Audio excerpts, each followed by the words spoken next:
Hey guys, so it's Believe Gaga, and I just got out of the shower to do this review. And today's fragrance that I'm going to be reviewing for you is a fragrance I reviewed before on another channel, but I don't know what happened with that video, honestly, and that old account. So I'm going to review it again today on this channel. So the fragrance I'm reviewing to you today is Unbreakable Bond by Khloé and Lamar. And let me just read to you what it says. Now, at the time, the famous American husband and wife, Khloé Kardashian Odom, the sister of course, Kim Kardashian, and Lamar Odom of LA Lakers at the time, introduced their joint perfume project. And this is the unisex fragrance, and it launched just before Valentine's Day in 2011. So this has been out for about 3 years. And the composition opens with notes of Italian bergamot, sparkling clementine, Asian saffron, and green apple. The heart includes a bouquet of African geranium, jasmine, lily of the valley, and red fruit, lying on the base of dark chocolate, tonka bean vanillas, and Texas cedarwood. So there is 3 spin-offs of this fragrance over time when they were married, and those were Unbreakable Joy and Unbreakable Love. And those came in different colored bottles, Joy being in red and Love being in blue. And this one, Unbreakable Bond, came in this clear with a yellow liquid.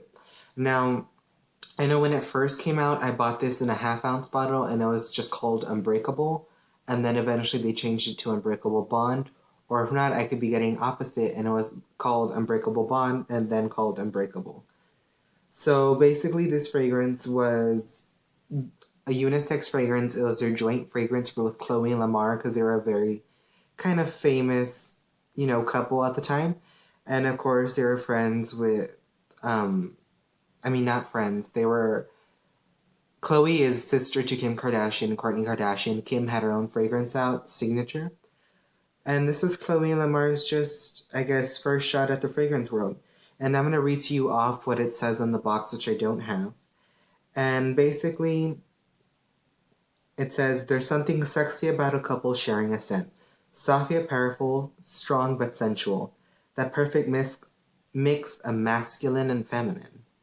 One cannot exist without the other. The bond between two souls is truly unbreakable. And let me see if I can actually show this to you online. It's like these black and white pictures, and that was on the box for Unbreakable at the time. I don't know if you could see it, sorry. But this is basically a nice fragrance. And what I say is, I feel like even though it has sparkling citrus, I feel you cannot smell this scent. And I'm wearing the lotion, so on the lotion, it's kind of weaker compared to the fragrance, and I sprayed the fragrance on my arm before I filmed this video. And I want to say at any time, even when I spray the fragrance, I want to say I don't pick up any citrus at all, but I could be in the shower gel, which is clear.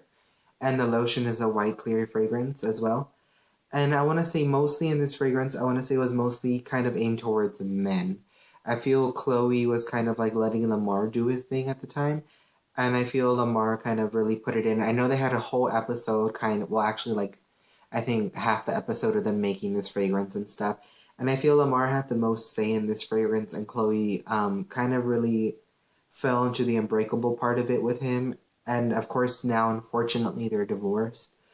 But I feel this was an amazing fragrance. And there's actually their little insignia, which is a K and an L here. I don't know if you can be able to see that. But they had that tattooed and their hands are like this on the box and stuff. It was like a real nice romance set. And one thing that's really unisex about this like cylindrical bottle was not only does it look like kind of a perfume bottle for women in this direction, but if you flip it over, I feel it looks like almost like a chalice or a goblet that a man would drink out of. And I feel it's almost like a vintage goblet because it's like, I guess, like a symbol of power like back then. And then like this, it looks like this is just like sprouting, like their love is sprouting out, like, I don't know. And I feel that led to joy and love and just their love for each other. And their insignia is also here in the metal cap. So overall, this fragrance is kind of more creamier and more, I want to say, base scented. You really won't smell those top notes. And I feel your tonka beans and your vanilla and your Texas cedarwood really come out the most. So I think overall the scent is just very creamy and very sensual. And that sparkling citrus, you probably won't get any of it, but it's just a very mostly sensual fragrance. And it is unisex, which I think this scent appeals mostly to males if they would smell it without knowing the name. So that was my review for Khloé and Lamar, and I hope you liked it.